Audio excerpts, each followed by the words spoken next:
बाबर मलिक से। जी बाबर।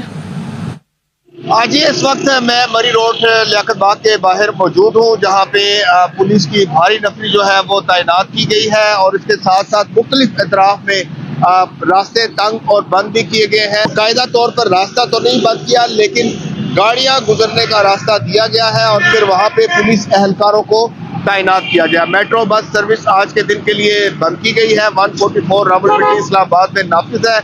रावलपिंडी समेत पंजाब भर के तमाम तालीमी इदारे आज के रोज के लिए बंद है। रावलपिंडी के जो डिप्टी कमिश्नर है RPO रावलपिंडी कहा है कि 144 का नफाज है, जल्द से जुलूस पर पाबंदी है, खिलाफ वर्जी करने वालों के खिलाफ कार्रवाई की जाएगी। और पंजाब हुकूमत ने सूबे भर में 2 दिन के लिए दफा 144 नाफिज कर दी है। हर किस्म के एहतजाज, जुलूस और दीगर सरगर्मियों पर पाबंदी आयद कर दी गई।